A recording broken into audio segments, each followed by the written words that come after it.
somebody asked me for my 7 favourite pieces of classical music, because they always ask you for 7 or 10. And I did 623 that involved all sorts of music, colliding and clashing, not just because to me it seemed important to break it open, that you mixed it all up. Paul Morley is one of the voices of his generation in pop music criticism, but he's more recently turned to classical music.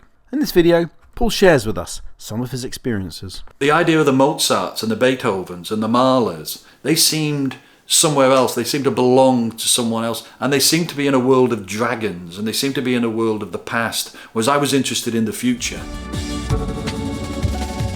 I was part of a group called Art of Noise, and we did make a record about Claude Debussy. It was revolutionary composers like Claude Debussy that first attracted Paul's attention to classical music. And you realise that every time a composer came along that had later been deified and turned into the busts and the chocolate boxes, in their minds they were revolutionists, and their instruments were revolutionary. The pianos were new, and for them it was like a synthesizer. It was an opening up of sound possibilities. So that was another breakthrough for me, in a way, to try and write about Mozart in the way that I would have written about David Bowie in the 1970s. Paul has recently written a book about his experiences with classical music, A Sound Mind. When I wrote the classical book, especially in America, I was really fascinated by the way that it was being written about in the press releases the publishers put out, that classical music was just a genre next to country. And so this entire history of incredibly diverse, different music from different eras by different composers was just still a genre. And also that wonderful moment when you go so far back in time.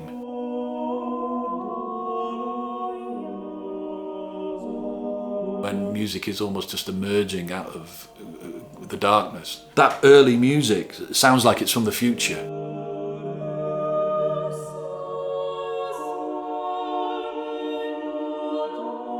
One of the things that used to depress me about going to classical concerts was the rituals. The fact they had to wear certain things, the bowing. I just thought it was strange. If you relax about its associations and everything you feel you know about it that comes through the wrong channels, and not worry about its fashion or its quaintness or its age, and just go for its beauty.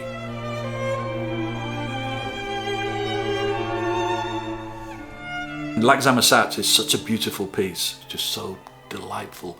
Whereas previously I'd been told or informed that it was opaque and difficult and weird and crazy, and it wasn't. It was emotional and lovely and beautiful.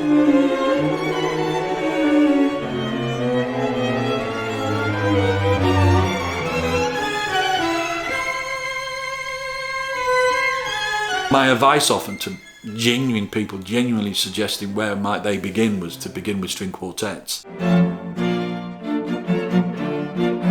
That was my way in, and it enabled me to get inside a world without worrying too much about what was a concerto, what was a sonata, because even then these terms still concerned me. I was anxious about them, because who did you ask? And if you did ask, you looked stupid.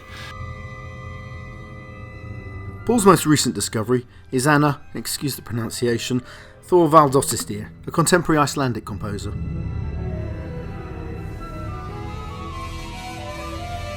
It still has drone qualities, you know what I mean? I'm a sucker for a drone. Icelandic coming to classical music is if it's almost a new thing, and the orchestra isn't an old, cumbersome problem. It's a liberating thing. I did a documentary for the BBC where they call it How to Be Something, because they try and give people advice, so that it was how to be a composer. And I studied relatively consistently for a few months at the Royal Academy of Music how to be a composer. I listen to music not knowing why it does what it does to me, and why I like it, why it makes me sad, why it makes me happy, why I have to listen to it every day, why it's so important to me, why I miss it if I don't hear it for a while. But I don't know anything about why that is so. And classical music seems to be sort of embedded in the idea that it does know. What was interesting about that from the very beginning was I was worried I couldn't play an instrument. How could I be a composer? But the head of composition there, Philip Cashian, said very quickly, "Oh, you don't have to play an instrument to be a composer," which I was fascinated by. But Paul has found the journey from pop music to classical music critique a hard one.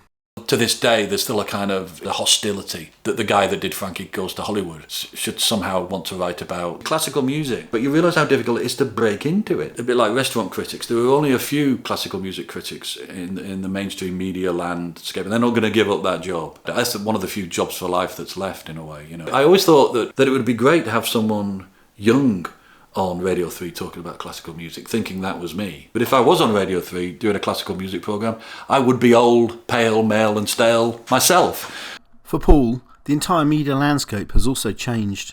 For me, the end of criticism was when Q started to give stars to records.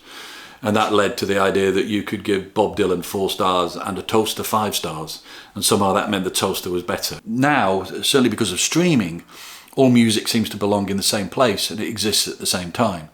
So for me now, Mozart exists in the same place at the same time as Roxy Music. The judgment that we made between things has been shattered by the star giving and the fact that everybody writes about it now. There's no critical dimension to a lot of things. But I find people complaining more, oddly now, that they find it hard to find new music outside their comfort zones, because oddly enough, they're being tightened into their comfort zones. And so, has Paul changed? One of the furies I had over the last few years was the week that Lemmy died, Boulez died.